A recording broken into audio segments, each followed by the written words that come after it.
गिरा रस्मों रिवाजों की हर एक दीवार आया है। विरह की पीर का करके समंदर पार आया है। विरह की पीर का करके समंदर पार आया है। तुम्हारे मात्र एक दर्शन की उत्कंठा लिए मन में, तुम्हारे मात्र एक दर्शन की उत्कंठा लिए मन में, तुम्हारे प्रेम का जोगी तुम्हारे द्वार आया है। तुम्हारे प्रेम का जोगी तुम्हारे द्वार आया है। तेरे दिल के समंदर में जो तू कह दे उतर जाए, महक बनकर मोहब्बत की तेरी सांसों में भर जाए। इशारे पर तेरे है जिंदगी तेरे दीवाने की, इशारे पर तेरे है जिंदगी तेरे दीवाने की। जो तू कह दे तो जी ले हम, जो तू कह दे तो मर जाए। जो तू कह दे तो जी ले हम, जो तू कह दे तो मर जाए। तेरे दिल के समंदर में जो तू कह दे उतर जाए। बंजारा बीट में आपका स्वागत है। मैं हूं ज्योति प्रकाश खरे और आज हम आपको मिला रहे हैं एक ऐसे कविवर से जो अभिराज नाम से जाने जाते हैं और उन्होंने अपने बुंदेलखंड तो छोड़िए पूरे हिंदुस्तान में धूम मचा रखी है। चलिए सीधे पूछते हैं उन्होंने आखिर किया क्या है। नमस्कार अभिराज जी। नमस्कार जी। अभिराज जी, जैसा कि मुझे पता है आपका बहुत सारा ट्रैक रिकॉर्ड है, हमारे बंजारा बीट के दर्शकों को आप बताइए क्या किया आपने अब तक। सबसे पहले बंजारा बीट्स के जो तमाम देखने वाले हैं, मेरे शुभचिंतक, मेरे दोस्त, मेरे यार, बुंदेलखंड वासी, झांसी के जो नागरिक हैं, उन तमाम लोगों का मैं हार्दिक स्वागत करता हूँ। प्रकाश जी, आपका हार्दिक स्वागत करता हूँ। पंकज अभिराज, अब यूँ कहिए कि छोटा सा परिचय दूँ तो प्रेम का कवि, मोहब्बत का शायर, कविताओं से प्रारंभ से एक लगाव रहा, जुड़ाव रहा और जैसे जैसे कविताओं में मेरा रुझान बढ़ता गया तो लोगों का भी आग्रह रहा कि आप कविताओं को आप एक स्तर से शहर और शहर के बाहर जो तमाम मंचीय प्रस्तुतियाँ होती हैं उनसे आप जुड़ जाएं। जुड़ना शुरू हुआ, लोगों का प्यार मिलना शुरू हुआ। आज आपकी दुआओं से देश भर में जाता हूँ। कब से आप मंच पे जा रहे हैं या लिख रहे हैं? जी देखिए, लेखन का तो मुझे लगता है कि जब एक अवस्था आ जाती है, जब 15-16 वर्ष का बच्चा हो जाता है तो टूटा फूटा लिखना शुरू कर देता है। लेकिन मापदंड के हिसाब से जो तमाम लिखने का जो हमारा एक ग्रामर होता है, उन सबको जानने के बाद जब आप लिखना शुरू करते हैं तो लेखकी लेखन तो उसी को हम कह सकते हैं। ये 2012-13 की बात है, तब मैं इसमें गंभीरता पूर्वक जुड़ गया और आज 2015 से मैं आज राष्ट्र में तमाम जो मंच हैं, आज करीब 5-6 वर्ष मुझे होने को आए। कहाँ कहाँ आपने मंच को शेयर किया? प्रकाश जी, अमूमन किन शहरों के नाम समझिए कि अधिकांश शहरों में आ जाना, मुंबई, लखनऊ, मेरठ, दिल्ली, कानपुर, नोएडा, गाजियाबाद, आगरा, कानपुर, ये तमाम जो शहर हैं, जहां जहां आप लोगों का प्रेम मुझे पुकारता है वहां चला जाता हूँ। अभिराज जी, मंच पे तो आप बहुत जाने जाते हैं, कभी आपने कोई प्रकाशन यानी लिखा भी है जो प्रकाशित हुआ हो? तमाम मैगजीन्स में, तमाम साझा संकलन में मेरी गजलें देश भर में जो राष्ट्रीय स्तर पर चर्चित मैगजीन्स हैं, परवाज़ गजल सरीखी, वहाँ मेरी रचनाएं प्रकाशित होती रही हैं। आपकी दुआओं से विभिन्न राष्ट्रीय चैनलों पर, आपका ABP न्यूज़ हो या न्यूज़ 24 हो, तमाम चैनलों पर जहाँ जहाँ कार्यक्रम होते हैं, जहाँ जहाँ पुकारा जाता हूँ वहाँ जाता हूँ, कविता सुनाता हूँ। इसके अलावा आपका जीविकोपार्जन का कोई और भी मुद्दा है? जी जी जी, वो तो बहुत ज़रूरी है और शिक्षा विभाग में हूँ मैं और पढ़ने हैं आप? मुझे काफ़ी समय हो गया, 5-6 वर्ष मुझे झांसी में ही हो गए और इसके पहले भी मैं B.Ed कॉलेजेस में पढ़ाता रहा हूँ। तो शिक्षा विभाग में मेरा पूरा परिवार ही है और जिसे बोलते हैं यही काम मुझे रास आता है, इसलिए मैं इस विभाग में हूँ। अभिराज जी, आपने लोक कई विधाएं हैं जी, वीर रस भी है जी। और भी तमाम रस है, जी। कवियों के लिए तो बहुत विकल्प है। जी, जी। तो आपने प्रेम ही क्यों चुना? देखिए ज्योति प्रकाश जी, बड़ा अच्छा आपका सवाल है। आप कह सकते हैं कुछ मेरी उम्र का दोष है कुछ मेरा रुझान है, और एक व्यक्ति का अपना एक दृष्टिकोण होता है, अपनी एक सोच होती है। तो मैं जो नाजुक भावनाएं होती हैं उनके सबसे निकट पाता हूँ अपने आप को, और प्रारंभ से ही इस तरफ रुझान हुआ और लिख रहा हूँ, और लोगों ने उसी तरह से मुझे पसंद किया है, हाथों हाथ लिया है, तो वही मेरा कर्म क्षेत्र बन गया। जहाँ तक मैंने सुना है, आपके बहुत सारे फेसबुक और यूट्यूब पे मैंने प्रोग्राम देखे हैं, जी। आपका तरन्नुम बहुत अच्छा है। आप जब गाते हैं तो ऐसा लगता है आंख बंद कर लूँ। तो ये आपने कहीं सीखा है या गॉड गिफ्ट है? नहीं, देखिए सबसे पहले तो मैं ये कहूँगा तरन्नुम मेरा अच्छा नहीं, आपके कान अच्छे हैं, तो बधाई आपको मैं दूंगा। जैसा टूटा फूटा आता है मैं हाजिर कर देता हूँ। आप लोगों की मोहब्बतें हैं कि उसको आप लोग सराखों पे रख लेते हैं, उसमें मेरा कुछ भी नहीं ज्योति प्रकाश जी। और जहाँ तक आपने सीखने सिखाने की बात की, तो वो सौभाग्य मुझे नहीं मिल पाया, मैं कभी संगीत से विधिवत नहीं जुड़ पाया, क्योंकि प्रारंभ से लेखन में कलम से मेरा जुड़ाव रहा, तो उसमें ज़रूर मेरा एक अच्छा खासा समय मैंने गुजारा है, लोगों की संगत की है, अच्छे अच्छे शायरों, अच्छे अच्छे कवियों की। संगीत से मेरा उतना ही जुड़ाव है जितना एक आम आदमी का होता है, सुनता रहा हूँ। अब जो टूटा फूटा मैं हाजिर करता हूँ, आप लोग सुन लेते हैं, उसमें आप लोग का बड़प्पन है। बहुत बारीकी से आपकी रचनाओं को मैंने भी पढ़ा है, मैंने भी सुना है। अक्षरों का चयन और उसको विधिवत प्रस्तुतिकरण बहुत शानदार होता है। तो आप जो भी अपनी कविताओं में लिखते हैं, तो वो आपके खुद के अक्षर होते हैं या कहीं से आयात किए होते हैं? जी, ज्योति प्रकाश जी एक आम रचनाकार, देखिए ये बड़ा एक स्वाभाविक सी बात है कि हम जब किसी कार्य क्षेत्र में जाते हैं तो तमाम जो हमारे पूर्ववर्ती, जो बड़े जिन्हें बोलते हैं हमारे पूर्वज हुए हैं, हम उनको सुनते पढ़ते उनसे प्रभावित होते हुए आगे बढ़ते हैं, इंस्पिरेशन लेते हैं। इंस्पिरेशन कहीं ना कहीं से हम इंस्पायर्ड होते ही हैं।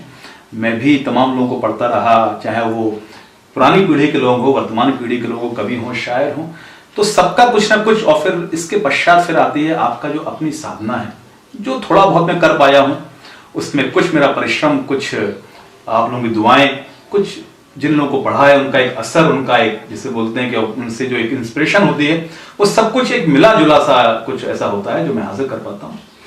आपकी रचनात्मकता में आपका विभाग, शिक्षा विभाग जी, जी। का योगदान मिलता है? नहीं, बेशक मैं कहूँगा शिक्षा विभाग में ज्योति प्रकाश जी में आया ही इसलिए क्योंकि शिक्षा विभाग, देखिए बाकी सभी विभाग अच्छे हैं, थोड़ा सा समय शिक्षा विभाग में व्यक्ति को एक्स्ट्रा मिल जाता है, क्योंकि उसमें एक समय सीमा है, उसके पश्चात आपके ऊपर कोई विशेष ऐसी जिम्मेदारी नहीं होती, नाइट ड्यूटी का कोई चक्कर नहीं होता।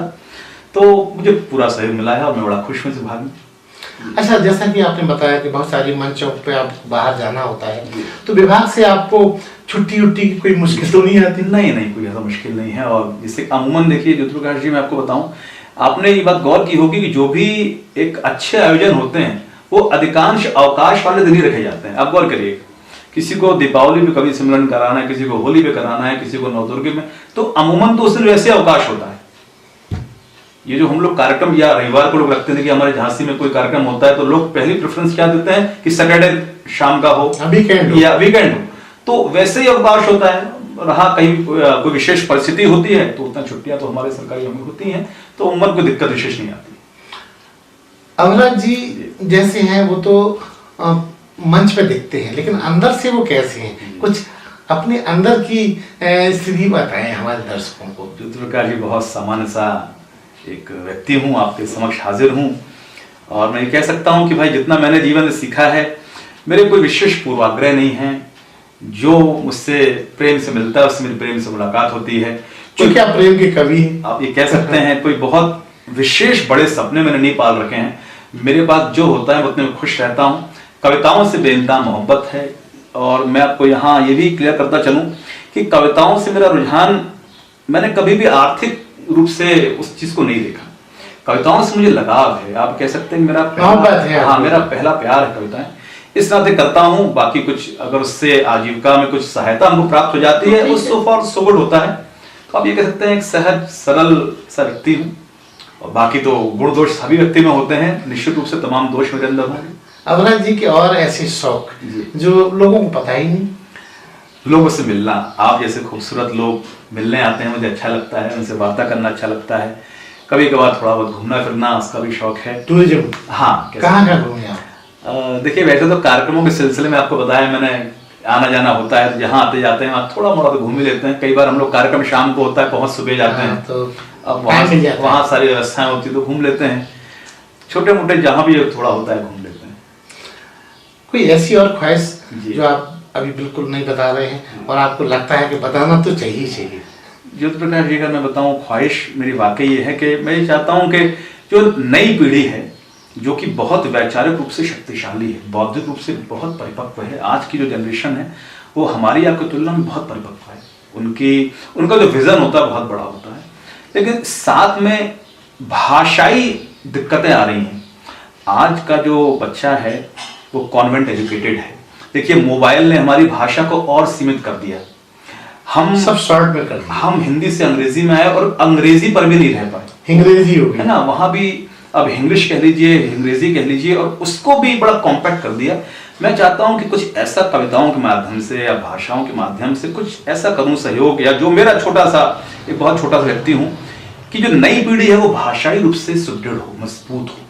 साथ में बुंदेलखंड में जो भी छुपे प्रतिभाएं हैं, जो नए लोग आना चाहते हैं, उनको भी कुछ ऐसा एक रास्ता उनको प्राप्त हो, एक ऐसा मंच प्राप्त हो कि राष्ट्रीय परिप्रेक्ष्य में वे स्वयं को स्थापित कर पाए, भाषाई रूप से वो सुदृढ़ हो। यही सब मैं चाहता हूँ। देखते हैं कहाँ आपने बड़ी अच्छी बात कही। आप इस फील्ड में यानी मंचीय फील्ड में बहुत सालों से हैं, तो देखा गया है कि बड़े कवि छोटे कवि का, वो छोटी बड़ी मछली का मामला भी देखा जाता है। जी जी जी। क्या इसका शिकार हुए आप कभी? देखिए ज्योति प्रकाश जी, मैं यहाँ बड़ी ईमानदारी से कहूँगा, किसी भी समाज में या किसी भी आप समझिए कि व्यावसायिकता के क्षेत्र में हर तरह के लोग होते हैं, लेकिन हमारे यहाँ राजकुमार अंजुम जी सरीखे लोग भी हैं जो बहुत प्रेम से नए लोगों को स्वीकार करते हैं, जहाँ तक हो सके उनका सहयोग करते हैं। और वहीं देखिए विपरीत मनस्थिति वाले लोग भी होते हैं जो आमतौर से नए लोगों को नहीं बचा पाते, उनका मार्ग अवरुद्ध करना चाहते हैं। तो मैं कहूंगा ये कोई विशेष परिस्थिति नहीं है, हर जगह इस तरह के लोग पाए जाते हैं। आपको ये चयन करना होता है कि आपको किन लोगों के साथ मिलकर काम करना है। और देखिए फिर वही है कि संघर्ष अगर ना हो तो फिर मंजिल का भी विशेष मजा नहीं होता। तो अगर रास्ते में संघर्ष नहीं है, उठा पटक नहीं है थोड़ी बहुत, तो आपको मजा भी नहीं आता। देखिए पंखे की हवा का सबसे अधिक आनंद आपको तब आएगा जब बदन पे पसीना हो। आपने अगर कहीं महसूस किया हो तो बड़ा वो जो ठंडी ठंडी गुदगुदी होती है ना, वो पंखे की हवा का स्वाद बढ़ा देती है। तो इतनी सी बात है। अवराज जी स्टेज पे तालियों की गड़गड़ाहट सुनते हैं, खुश होते हैं, क्या उतना सम्मान जो स्टेज पे पाते हैं जी जी उतना घर में भी पाते हैं? घर में देखिए आप भी बेचारे हैं, मैं भी बेचारा हूँ, घर में किसको कहा वो माहौल मिल पाया है। लेकिन फिर भी ये तो मजाक की बात हो गई, मैं खुशकिस्मत हूँ कि घर में तमाम लोग मुझे पूरा सहयोग करते हैं। और क्योंकि लोग कहते हैं घर की मुर्गी दाल बराबर, ज्यादा अच्छा कुछ नहीं है। नहीं देखिए वो अमूमन ये होता है कि बाहर वाले आपको कभी कभार सुनते हैं तो वो बड़ा मनोयोग से सुनते हैं। अब घर में क्योंकि आप सारे रोज सुना रहे हैं, रोज आप जो काम कर रहे हैं उनके समक्ष होता है। देखिए ये बात तो हम पर भी लागू होती है ना, हम आप बाहर खाना खाने जाते हैं तो बड़ा चटपटा है ना, और घर में वही खाना हमको रोज मिलता है तो उसकी कहाँ वैल्यू कर पाते हैं। तो ये सामान्य सा नियम है जो सब पर लागू है, मुझ पर भी लागू है, आप पर भी लागू है। अवराज जी को किन मुद्दों पे गुस्सा आता है? मुझे नहीं, बिल्कुल मैं देखिए मैं हर बात खुलकर ही, अब आपसे तो इतना प्रेम का संबंध है कि कहीं कुछ छुपाव नहीं है।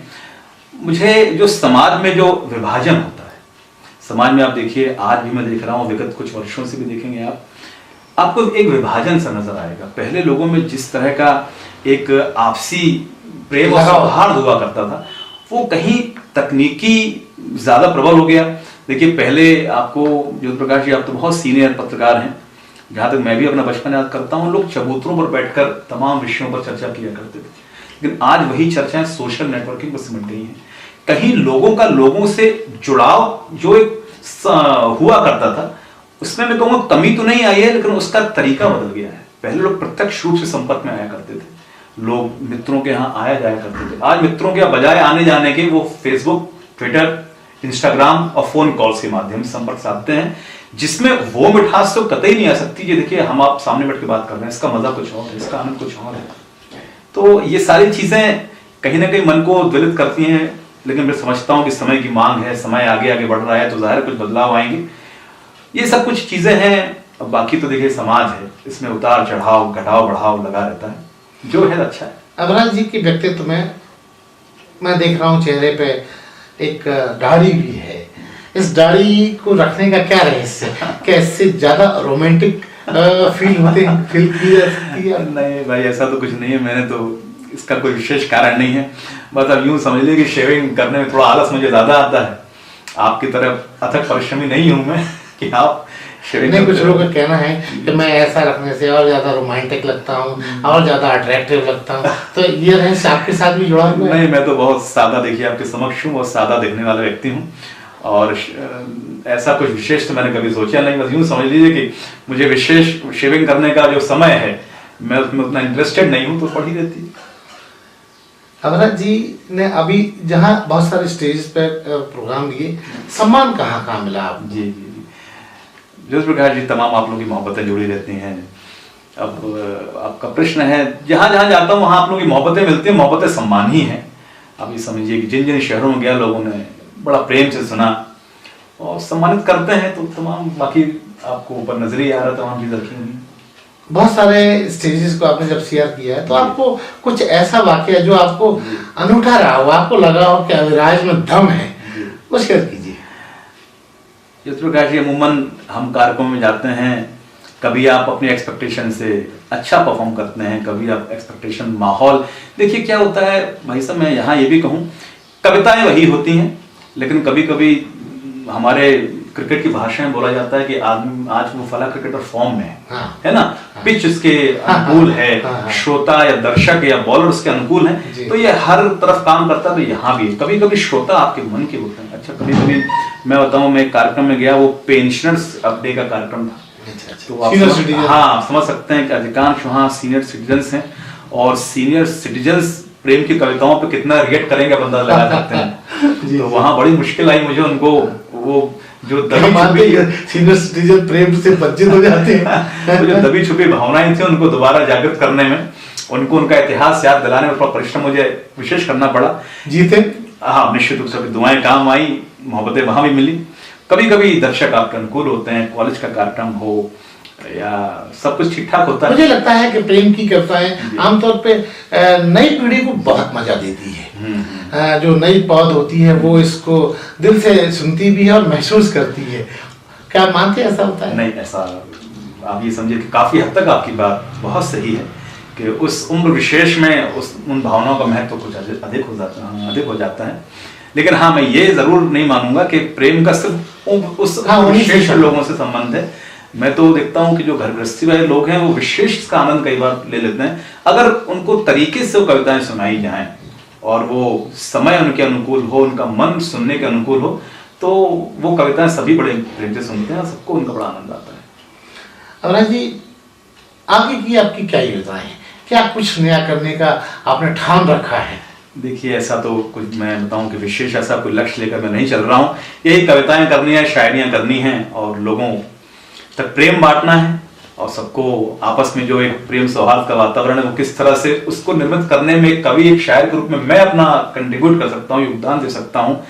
मैं जहाँ रह रहा हूँ उस समाज से कैसे अपने आप को अधिक से अधिक जोड़ सकता हूँ, उस समाज में जो मुश्किलें हैं, जो तकलीफें हैं, एक कवि, एक शायर के रूप में, एक नागरिक के रूप में अगर उसमें थोड़ी सी भी तब्दीली में ला सकूं, सुकून ला सकूं लोगों की लाइफ में। देखिए, आज आदमी बड़ा तनाव में रहता है, हर तरह के तनाव है, नौकरी की है, समाज की है, राजनीतिक रूप से है, पारिवारिक रूप से है। कविताएं, शायरियां अगर क्षण भर में उसको उन तनाव से दूर ले जाती हैं, तो मुझे ऐसा लगता है कि कुछ अच्छा मैं कर पा रहा हूँ और ये अधिक से अधिक बड़े पैमाने पे मैं कर पाऊँ, अधिक से अधिक लोगों को कविताओं से, भाषाई सुदृढ़ता से मैं जोड़ पाऊँ, ये मेरा सपना। देखते हैं कहाँ तक सफल हो पाता है। इतने सारे आपके ट्रैक रिकॉर्ड में मुश्किलें भी आई होंगी। बेशक बेशक, मुश्किलें भी हमसे शेयर की। बेशक बेशक। देखिए, मुझे अच्छी तरह याद है कि जब 2012 की बात मैं बता रहा हूँ आपको कि जब मैं कविताएं किया करता था, लेकिन जिसे बोलते हैं कि पारिवारिक रूप से या दोस्तों के रूप से या उतना विशेष में उसमें क्रियान्वयन अपना नहीं किया करता था, तो फिर मेरा मन आया कि अपने आप देखिए झांसी महोत्सव होता है, तो अखबारों में इसमें बड़ा उसकी धूमधाम से उसका होता था जो प्रिंट वगैरह, तो मेरा मन भी आया कि मैं भी झांसी महोत्सव में मैं भी करूँ हिस्सेदारी। हाँ, लेकिन आप समझ सकते हैं कि एक नया नया लड़का जिसका कोई विशेष ट्रैक रिकॉर्ड ना हो हाँ। और वहाँ बड़े बड़े कवि इकट्ठा होते हैं तो बड़ा मुश्किल रहा होगा। तो मुझे याद है तो मैं पहले डीएम साहब के वहाँ गया, भाई मैंने पता लगा कहाँ ये सब हाँ। होता है, कहाँ से संचालन होता हाँ है, कहाँ से सारा जो लिस्टिंग होती है, कौन बनाता है, कौन तय करता है, कौन पढ़ेगा। किसी ने बताया कि भाई यही है डीएम साहब के यहाँ होता है। वहाँ गया, डीएम साहब से मुलाकात नहीं हो पाई, वो कहीं बाहर किसी कार्य में थे। तो उस समय ज्योति प्रकाश जी, मुझे ठीक से डीएम साहब का नाम याद नहीं है, लेकिन मुझे ये याद है कि उनकी वाइफ भी यहाँ किसी डिपार्टमेंट में काम किया करती थी। अच्छा जी। तो बताया कि भाई उनकी वाइफ से अब जाके मिल लीजिए, वो भी क्योंकि पारिवारिक मामला है तो उनका भी हस्तक्षेप जरूर होगा। बिल्कुल। मैं वहां भी गया और वहां भी मैं जब पहुंचा तो वहां सीधा मुझसे पूछा गया कि आपका अपॉइंटमेंट है? हाँ। और मैंने कहा बिल्कुल मेरा अपॉइंटमेंट बिल्कुल नहीं है। अब नया सम लड़का, तो मुझे तपाक से मना कर दिया गया। कितने वर्ष पहले की बात है? ये 2012 की बता रहा हूँ 2012। कि भाई आपकी मुलाकात नहीं हो सकती। लेकिन अब कह सकते हैं कि मैं थोड़ा सा बड़ा मुखर व्यक्तित्व का हूँ, तो मैं यूं ही सीधा मैंने कर्टेन दरवाजे का हटाया और यूं ही उनके अंदर प्रवेश कर गया। तो मैडम आप कौन? तो मैं बड़े प्रेम से बोला, मैंने कहा मैडम प्रजा हूँ मैं, आप लोग राजा लोग हैं, मैं प्रजा हूँ और प्रजा अगर कुछ आपसे मिलना चाहती है तो मुझे लगता है मुझे मौका मिलना चाहिए। तो उन्होंने मेरी बड़ा सम्मान की भावना का, उन्होंने मुझसे पूछा, मेरा नाम पूछा, क्या आप चाहते हैं? मैंने कहा कि मैडम मैं यहाँ काव्य पाठ करना चाहता हूँ जी। तो उन्होंने कहा कि अच्छा आपने कहीं किया है इससे पहले? मैंने कहा किया तो है, लेकिन उस विशेष रूप से नहीं किया कि जिसका मैं आपको विवरण दे पाऊँ कि यहाँ किया है। तो उन्होंने कहा ठीक है आप नए हैं, अब मैं बिल्कुल मेरा कविताओं से उतना विशेष जुड़ाव नहीं है। तो उन्होंने मुझे यहाँ जो एसडीएम साहब थे उनका मुझे परिचय दिया, वहाँ जाएं वो ये सब तय करेंगे, मैं उनको बता दूंगी। तो मुझे एड्रेस दिया गया, मैं वहाँ पहुँचा तो एसडीएम साहब ने भी अपनी कोई सहायिका थी कि आप भाई देखिए ये कविता पाठ करना चाहते हैं, आप इनको देख लीजिए कैसा ठीक ठाक कर रहे हैं। तो मैंने बड़ा उनसे अनुनय विनय किया और उन्होंने मुझ पर काफी जिम्मेदारी देखी, अब आप मेरे कहने पर कविता पाठ करेंगे, अगर मामला जरा बिगड़ा तो मेरी बड़ी शीशा लेदर हो जाएगा। ज्योति प्रकाश जी 18 कवि थे, मेरा 18वां नंबर आया और वो ही मेरी पहली मुलाकात अंजुम साहब से भी। मतलब आप सीरीज में सबसे अंतिम आखिरी में जी, मुझे इस रूप में प्रस्तुत किया गया था कि जब सब काम हो गया है तो अब काम बिगड़ भी जाता है तो कोई गुरेज नहीं। जी जी। लेकिन मैं देखिए किसी विशेष भाववश नहीं कह रहा हूँ, लेकिन ये दैवी कृपा थी, कुछ ठीक ठाक मेरी तरफ से भी हुआ होगा। 18वें कवि के रूप में जब मैंने काव्य पाठ किया तो उस हॉल में लोगों ने शायद, अगर मैं गुरेज ना करूं कहने में, सर्वाधिक प्रेम मुझे दिया। इस अचानक से लोगों में बड़ी जागृति सी आ गई और अंजुम साहब भी बड़े प्रसन्न हुए और नीति शास्त्री जी बड़ी प्रसन्न हुई। और अचानक ऐसे लोगों को कि भाई ये कवि अचानक से है और बड़ा अच्छा पढ़ रहा है, बड़ा सुंदर सुना रहा है। तो कार्यक्रम पश्चात तमाम लोगों ने फोन नंबर्स लेना, एड्रेस लेना, नीति शास्त्री जी, एक सम्मान प्रेम की बात, तो वो घटना मेरे जहन में रह गई। वो आपके लिए आइकॉन बनाना हाँ, बड़ा बेशक बेशक। उस एक दिन में ही मैं झांसी के जो तमाम रचनाकार थे उनकी नजरों में एक ही दिन में आ गए, दिल में बस गई। जी जी। अविनाश जी, अगर मैं आपसे ये पूछूं जी कि आप अगले जन्म में जी वापस अविनाश जी बन के पैदा होना चाहेंगे या कुछ और मॉडिफाइड होना चाहेंगे? मैं तो कवि और शायर के अलावा अपनी कोई पहचान देख ही नहीं पाता हूँ। मुझसे तमाम लोगों ने कहा कि आप मधुर गाते हैं, मीठा गाते हैं, ये भी कर लीजिए, वो भी कर लीजिए। वो मैं क्या कहूँ, लेकिन मेरा जो अपनी एक पहचान है, जिस रूप में अपने आपको देख पाता हूँ, तो पंकज अविराज एक कवि, एक शायर के रूप में देख पाता हूँ। इसके अलावा मुझे कोई काम विशेष आता भी नहीं है। वो लोगों का प्रेम है जो मुझसे दूसरे कामों में मुझे सलाह देते हैं। एक कवि, एक शायर, लिखना लिखाना, बस यही मैंने सीखा है, वही मैं चाहता हूँ। प्रेम की कवियों को महिलाएं बहुत पसंद करती हैं। जी। क्या ऐसा आपके साथ भी है? नहीं, देखिए भाई, चाहने वालों में हर तरह के लोग हैं, महिलाएं भी हैं, पुरुष भी हैं, और मैं सबका स्वागत करता हूँ। और ये उनकी विनम्रता, उनका बड़प्पन होता है ना, बेशक रूप से मैं चाहूंगा और मैं बड़ा कहूंगा कि सभी दोनों वर्गों का होता है, ऐसा कोई विशेष नहीं है। और मैं खुशनसीब हूँ कि दोनों वर्गों का मुझे बराबर ही स्नेह मिलता है, प्रेम मिलता है। अविनाश जी, एक बात और बड़ी दिलचस्प है, क्योंकि आप बहुत सारे मंच में जाते रहे, हमने बहुत सारे लोगों से बात की, शायरों से, झांसी के नामचीन कवियों से। मंच पे इन दिनों महिला कवियों, कवियत्री और शायरों के साथ जी जी बड़ी चहलबाजी होने लगी। जी जी जी। आपने भी देखा, आप तो हिंदुस्तान के सभी मंच पे गए। जी जी। और इससे क्या लगता है कि हमारा जो सोच है वो सही दिशा में जा रहा है? नहीं जा रही। ज्योति प्रकाश जी, देखिए मैं बड़ी ईमानदारी से कहूंगा कि साहित्यिक दृष्टिकोण से देखा जाए तो ये सारी जो उछल कूद होती है, जो मंची होती है, वो कभी भी न्यायोचित या उचित नहीं ठहराई जा सकती। क्योंकि इससे क्षणिक रूप से तो आप लोगों का मनोरंजन कर देते हैं, लेकिन होता है ऐसा? हाँ होता है, और ये समझिए कई बार तो ये पहले से तय होता है। हाँ, तो कुछ लोगों ने हमें बताया, नाम नहीं बताऊंगा, हाँ। कि ये प्रायोजित भी होता है पहले से। ज्योतिप्रकाश जी, मैंने लोगों को इसके रिहर्सल करते देखा है, आप यकीन करें। अच्छा। संचालक और कवित्री जैसे हम आप बात कर रहे हैं, इस तरह से वो बकायदा रिहर्सल करते हैं कि मैं आप पे ये टिप्पणी करूंगा तो इसका जवाब, मतलब एक स्क्रिप्ट की तरह स्क्रिप्टिंग होती है। अब ये समझिए बकायदा उसकी स्क्रिप्टिंग होती है और उसको वो एक रोल प्ले कर रहे होते हैं यहाँ तक, और देखने वालों को लगता है कि सब कुछ त्वरित हो रहा है। वो त्वरित कुछ नहीं होता। उनको क्या टिप्पणी करनी है, उस पे कहाँ पे कितना हंसना है, इसके स्क्रिप्ट में क्या कहना है, सब तय होता है। लेकिन जैसा कि आपका सवाल था, मैं इसको उचित नहीं मानता हूं, क्योंकि ये सुनने वालों का कहीं ना कहीं नुकसान कर देता है। जब कविता के बीच में कुछ और तत्व भी आ जाते हैं, आप ये समझिए, तो आप दूध में जितनी शक्कर घोलेंगे उसका जो पोषक तत्व है दूध का उतना कम होता चला जाता है। स्वाद तो बढ़ जाता है, लेकिन दूध का जो अपना एक पोषक तत्व है उसमें कमी आती चली जाती है, जो कि हमको पता नहीं पड़ती। आपको मीठा तो लगता है दूध पीने में, लेकिन आप समझ सकते हैं जो उसका फायदा हमको वैसे दूध पीने में है वो वैसे नहीं रह जाता। तो क्या अवराज जी, ये माना जाए कि मंच पे जाने वाली कविताएं, कवियत्रियां और शायराएं बहुत कम इसलिए देखने को मिलती हैं क्योंकि ये चहलबाजी से वो कतराती हैं? नहीं ज्योतिप्रकाश जी, मैं ये तो आज अगर वर्तमान रूप से देखता हूँ, मैं आज तमाम महिलाएं और जो हमारा जो दूसरा वर्ग है वो बहुत सक्रिय है। आज देश भर में नई जिसे बोलते हैं कि नई उम्र के, आप ये समझिए 20-22 वर्ष की तमाम लड़कियां जो कविताओं से जिनका जुड़ाव है वो मंचों पे सक्रिय हैं। और देखिए रही बात जो आप कह रहे हैं, तो जैसे मैंने पहले भी कहा कि वो हर, देखिए हमारा फिल्म उद्योग ले लीजिए आप, एक समय राज कपूर साहब का सिनेमा या ऋषिकेश मुखर्जी जी का सिनेमा, देखिए आइटम सॉन्ग्स नहीं होते थे। लेकिन धीरे धीरे से आज वर्तमान सिनेमा में क्या हुआ, लोगों, अब ये देखिए दोनों बातें दूसरी पूरक हैं। लोग क्या कहते थे, फिल्में समाज का आईना है, समाज, जो समाज शास्त्री वो क्या कहते हैं कि समाज पे असर पड़ रहा है फिल्मों का। एक्चुअली दोनों बातें सही हैं। फिल्में समाज से सीखती हैं और समाज फिल्मों से सीखता है। यही कविता का है। समाज में जिस तरह से लोगों का एक आनंदित होने का जो तरीका बदल रहा है, इसका असर फिल्मों मंचों में पड़ेगा, और जो मंचों पे जो गतिविधियां हो रही हैं कविता से इतर, उसका असर उनकी बौद्धिकता पर या उनके कविता सुनने का जो तरीका है या जो कविता का जो आनंद है उसके तरीके में बदलाव आएगा। ये दोनों ही बातें हैं, और दोनों ही तरफ से अगर इसमें परिवर्तन लाया जाएगा तो ही इसको ठीक किया जा सकता है। आप जब भी किसी एक पक्ष पे आप सवाल खड़े करेंगे तो दूसरा पक्ष तुरंत उसका एक मिसयूजिंग शुरू हो जाती है। आप कभी भी एक पक्ष को दोषी नहीं ठहरा सकते। मैंने ये देखा है कि कई बार आपने जो कहा, जिन मंचों में चुगलबाजी होती है, अगर वहां पे उसको पसंद नहीं किया जाता तो अगले बरस फिर उन्हीं को क्यों बुलाया जाता। इसका मतलब वहां के आयोजक मंडल को, वहां के श्रोताओं को पसंद आया। और पसंद ही तो सबसे बड़ा पैरामीटर है। आप श्रेष्ठ से श्रेष्ठ कविता पाठ करें, लेकिन लोग अगर तालियां नहीं बजाएंगे तो अगली बरस आप नहीं बुलाए जाएंगे। यानी अगर आप हास्य करते हैं, हास्य के नाम पे आप किसी भी तरह की फुहड़ता करते हैं और उसके पश्चात मैंने आपको दोबारा बुलाया, तो आपको एक सिग्नल मिलता है कि मुझको वही करना है जो मैंने गत वर्ष किया था। ये मतलब जी। अवराज जी, इन दोनों प्रेम के मायने बदल गए हैं। जी। अभी हाल में एक घटना हुई झांसी में, आपने देखा होगा।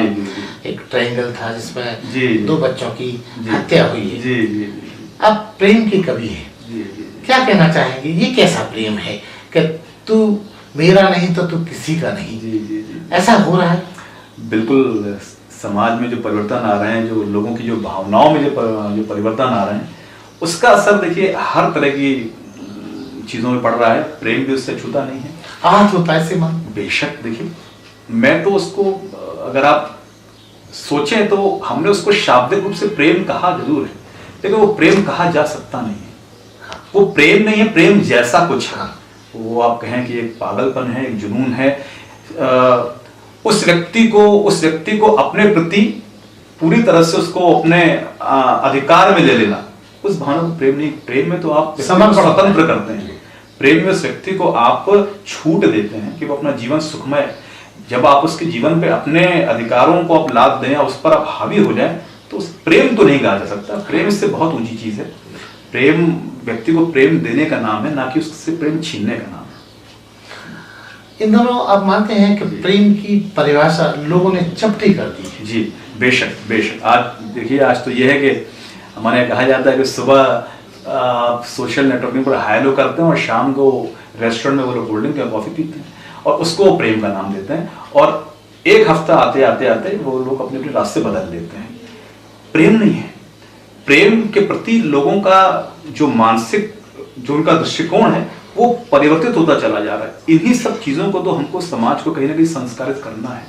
प्रेम के सही मायने, प्रेम तो राधा कृष्ण का था, मीरा का था, मीरा का था। देखिए उन्होंने, अगर आप मीरा का पूरा जीवन देखें तो उसमें ऐसा एक भी तत्व आपको नहीं मिलेगा जिसको सुख कहा जा सकता है, लेकिन प्रेम दीवानी उन्हीं को कहा गया। यानी प्रेम, तब भी उन्होंने प्रेम को सिर्फ दिया, उसके बदले को चाहा नहीं। आज व्यक्ति प्रेम में व्यक्ति पे अधिकार, उस पर कंट्रोल पहले चाहता है, पालने की भावना, पालने की भावना जिसको आप कह रहे हैं, ये भावनाओं का कहीं ना कहीं आधिपत्य हो गया है। और देखिए इसमें समय की भी अपनी भूमिका है। समय आगे आगे बढ़ता है, अब लोगों का सब कुछ बड़ा शॉर्ट होता चला जा रहा है, सोचना, हर चीज को जल्दी से जल्दी पाना, उसको फिर जल्दी से ही वो, देखिए जितनी जल्दी किसी चीज को पाने की होगी उतनी ही जल्दी आप उससे ऊब जाएंगे। मनोविज्ञान है, जिस चीज के प्रति आपके पाने की इच्छा तीव्र होगी उससे ऊबन की भी आपकी जो रफ्तार है वो उतनी तीव्र होगी। बिल्कुल ठीक। मैं चाहूंगा कि आप अपने तरीके से, चूंकि आप प्रेम के कवि हैं, नई पीढ़ी को एक अच्छा सा संदेश दें जिससे वो आगे आपकी इंस्पिरेशन लेके बढ़े। ज्योति प्रकाश जी, सबसे पहले मैं आभार व्यक्त करूंगा बंजारा बीट्स के तमाम जो देखने वाले हैं, तमाम सुनने वाले हैं, और आपका जो आप इतनी मेहनत कर रहे हैं पूरे इस क्षेत्र में, बुंदेलखंड में जो व्यक्ति किसी भी लिहाज से अपने आप को सामाजिक सरोकार से जुड़ा हुआ है, कला के माध्यम से आप उन तक पहुंच रहे हैं और उनकी कला को उन लोगों तक भी ले जा रहे हैं जो अभी तक कभी ना कभी उन कलाकारों से अछूते हैं, तो आप आभार के पात्र हैं। और बंजारा बीट्स के तमाम देखने वाले, देखिए हमारे बुंदेलखंड के लोग खुद इतने समझदार हैं कि मैं बड़ा सामान्य से व्यक्ति हूँ, उन्हें क्या मशवरा दूंगा, लेकिन हाँ, एक कवि, एक शायर के तौर पर मैं ये कह सकता हूँ कि दोस्तों, प्रेम एकमात्र वो भाव है, एकमात्र वो तत्व है जो समाज के विभिन्न वर्गों में एक रास्ता ला सकता है, सम रास्ता ला सकता है, उनमें आपसी सामंजस्य को कायम कर सकता है। तो प्रेम करते रहिए, हम लोग इसलिए पैदा हुए हैं, और प्रेम बांटते रहिए, प्रेम की कविताएं पढ़ते रहिए, सुनते रहिए, और हमारी भाषाई समृद्धि पर गर्व करते रहें, चाहे वो हमारी प्रादेशिक भाषाएं हैं, चाहे हमारी हिंदी भाषा हो, क्योंकि भाषाएं ही हमारे संस्कारों को, हमारे सरोकारों को एक पीढ़ी से अगली पीढ़ी तक ले जाती हैं। तो ये सभी चीज़ें होती रहेंगी, हमारा आपका जुड़ाव बना रहेगा। तो ये थे पंकज अविराज जी, जो प्रेम के कवि हैं। तो इनकी वाणी में जो मिठास है, इनकी रचनाओं में जो मिठास है, वो भी हम आपको बहुत जल्दी आपसे रूबरू आपको सुनाने वाले हैं। थोड़ा सा इंतजार कीजिए। नमस्कार। बहुत शुक्रिया। बंजारा बीट्स के तमाम जो श्रोता दर्शक देखने वाले हैं, उन तमाम लोगों का मैं हार्दिक स्वागत करता हूं। दोस्तों, कुछ एक मुक्तकों से अपने आप को आपसे जोड़ रहा हूं मैं, और आपकी दुआएं, आपकी मोहब्बतें जो मुझे अब तक मिलती रही हैं, उम्मीद करूंगा कि वो आगे बनी रहें। तो उसे सुनिएगा। गिरा रस्मों रिवाजों की हर एक दीवार आया है, और जो जहां से देख रहा हो वहां से मुझे वाह चाहिए। कविताओं में जो वाह होती है वही कवि को ऊर्जा देती है, शायर को ऊर्जा देती है। आपकी बात मिलती रहे। गिरा रस्मों रिवाजों की हर एक दीवार आया है, विरह की पीर का करके समंदर पार आया है, विरह की पीर का करके समंदर पार आया है। तुम्हारे मात्र एक दर्शन की उत्कंठा लिए मन में, तुम्हारे मात्र एक दर्शन की उत्कंठा लिए मन में, तुम्हारे प्रेम का जोगी तुम्हारे द्वार आया है, तुम्हारे प्रेम का जोगी तुम्हारे द्वार आया है। तेरे दिल के समंदर में जो तू कह दे उतर जाए, तेरे दिल के समंदर में जो तू कह दे उतर जाए। और हाँ, मैं ये भी अर्ज करता चलूं कि वैलेंटाइंस डे के दिन ये पंक्तियां बहुत काम आपके आ सकती हैं, तो खास ध्यान से सुनिएगा और याद कीजिएगा। तेरे दिल के समंदर में जो तू कह दे उतर जाए, महक बनकर मोहब्बत की तेरी सांसों में भर जाएं, इशारे पर तेरे है जिंदगी तेरे दीवाने की, इशारे पर तेरे है जिंदगी तेरे दीवाने की, जो तू कह दे तो जी ले हम, जो तू कह दे तो मर जाएं, जो तू कह दे तो जी ले हम, जो तू कह दे तो मर जाएं, तेरे दिल के समंदर में जो तू कह दे उतर जाएं। दोस्तों, प्रेम में एक ऐसा ही आशिक जो अपनी प्रेयसी से, अपनी महबूबा से दूर था, लेकिन प्रेयसी से दूर रहने के बाद भी उसकी आंखों में आंसू की एक बूंद जब लोगों को नजर नहीं आई तो लोगों ने सवाल उठाया कि तुम अपनी प्रेमिका से दूर हो, तुम उससे मिल नहीं पा रहे हो, क्या तुमको उसकी याद नहीं आ रही? और अगर आ रही है तो उसकी याद में तुम्हारी आंखों में आंसू की बूंद नहीं है, आंखें सूखी क्यों हैं? जो जवाब उस प्रेमी ने दिया, उस जवाब को इस मुक्तक की बुनियाद बना रहा हूं, सुनेगा दोस्तों, और दिल तक पहुंचे जवाब तो आपकी वाह मिले, आपकी दुआ मिले। सुनेगा। इबादत हम नहीं करते कि हम सजदा नहीं करते, इबादत हम नहीं करते कि हम सजदा नहीं करते, तेरी एक दीद की खातिर बता हम क्या नहीं करते, तेरी एक दीद की खातिर बता हम क्या नहीं करते। जवाब, तेरी तस्वीर जो आंखों में है वो भीग ना जाए, तेरी तस्वीर जो आंखों में है वो भीग ना जाए, यही बस सोच कर हम हिज्र में रोया नहीं करते, यही बस सोच कर हम हिज्र में रोया नहीं करते, तेरी एक दीद की खातिर बता हम क्या नहीं करते। और ये चार पंक्तियां दोस्तों मुक्तक देश भर में आपने लोकप्रिय बनाया, वो आपका जाना पहचाना, आपका प्रेम जिस मुक्तक को बहुत प्राप्त हुआ, मुक्तक हाजिर कर रहा हूं, सुनेगा। गजब खुशबू तेरी जुल्फों तेरे रुखसार से आए, दाद मिले। गजब खुशबू तेरी जुल्फों तेरे रुखसार से आए, तो जिस जाने भी जाए उस दरो दीवार से आए, तो जिस जाने भी जाए उस दरो दीवार से आए, लगा कर इत्र गर महका लिया तूने बदन तो क्या, लगा कर इत्र गर महका लिया तूने बदन तो क्या, मजा तब है कि जब खुशबू तेरे किरदार से आए, मजा तब है कि जब खुशबू तेरे किरदार से आए, तो जिस जाने भी जाए उस दरो दीवार से आए। बहुत बहुत शुक्रिया दोस्तों, बहुत आभार। अरे हाँ, इस चैनल को लाइक और सब्सक्राइब करना ना भूलें। देखते रहिए बंजारा बीट्स।